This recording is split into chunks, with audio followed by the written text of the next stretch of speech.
इस खबर के मायनों को समझिए। अमेरिकी राष्ट्रपति डोनाल्ड ट्रंप के लिए इससे करारा झटका नहीं हो सकता था और इसने कहीं ना कहीं सवाल खड़े कर दिए हैं भारत और अमेरिका के बीच में हुए व्यापार समझौते पर भी।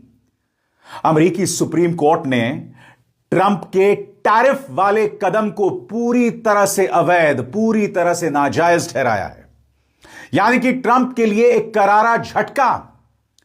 अब कांग्रेस कह रही है कि जो राहुल गांधी ने कहा था वो बिल्कुल सही है, थोड़ी देर इंतजार कर लेते, मगर कहीं ना कहीं भारतीय जनता पार्टी सरकार को ब्लैकमेल करके ट्रंप ने व्यापार समझौते पर हस्ताक्षर करवाए, जिसके अंतर्गत अब भारत 18% टैरिफ दे रहा है।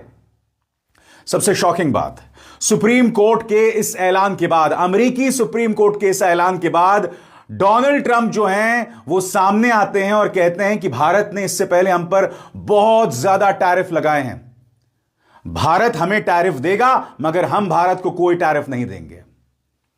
यानी कि सुप्रीम कोर्ट के फैसले के बाद भी ट्रंप जो हैं वो भारत को अपमानित कर रहे हैं, मगर यहां की सरकार पूरी तरह से खामोश है। पूरा मामला क्या है मैं आपको बहुत ही सरल अंदाज में समझाने वाला हूं, बहुत जरूरी हो जाता है इस मामले को समझना। सबसे पहले मैं आपके सामने पेश कर रहा हूं कि सुप्रीम कोर्ट के इस फैसले के मायने क्या है, इसका महत्व क्या है, गौर फरमाया जाए। यह पहली बार है जब अमेरिकी सुप्रीम कोर्ट ने ट्रंप के दूसरे कार्यकाल की किसी नीति को निर्णायक रूप से रद्द कर दिया है। अन्य क्षेत्रों में अदालत के कंजर्वेटिव बहुमत ने अब तक ट्रंप को कार्यकारी शक्तियों के व्यापक उपयोग की छूट दी थी, लेकिन इस बार सुप्रीम कोर्ट में 6 जजों के बहुमत, 3 कंजर्वेटिव और 3 लिबरल ने कहा है कि बिना कांग्रेस की स्पष्ट अनुमति के इतने व्यापक टैरिफ लागू कर ट्रंप ने सीमा लांघी है। अदालत ने ट्रंप के इस तर्क को खारिज कर दिया कि 1977 का कानून, international emergency economic powers act, अप्रत्यक्ष रूप से टैरिफ की अनुमति देता है। जस्टिस रॉबर्ट्स ने कहा, राष्ट्रपति जिस अधिकार का दावा कर रहे हैं वो किसी भी पैमाने पर सीमा से बाहर का था।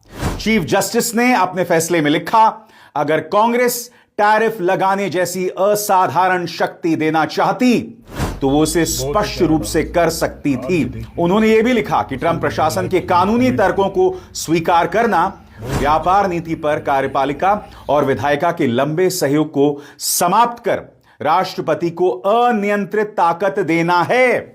यानी कि सुप्रीम कोर्ट ने कहीं ना कहीं ट्रंप की असीमित शक्तियों पर सवाल उठाया है।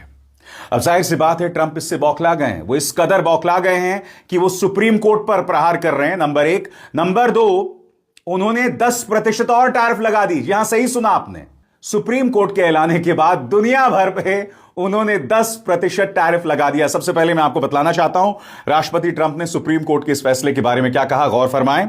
ट्रंप ने एक प्रेस कॉन्फ्रेंस के फैसले को भयानक और हास्यास्पद बताया और कहा कि वो अदालत के कुछ सदस्यों से शर्मिंदा हैं। उन्होंने कहा कि यह फैसला गलत है, लेकिन इससे फर्क नहीं पड़ता क्योंकि हमारे पास बहुत शक्तिशाली पार्टी एक बहुत बड़ी जीत बता रही थी और राहुल गांधी ने इस मुद्दे पर बार बार हमला किया है कि यह किस तरह से हमारे किसानों के खिलाफ है, किस तरह से हमारे छोटे व्यापारियों के खिलाफ है, और राहुल गांधी लगातार यह मुद्दा रखते रहे।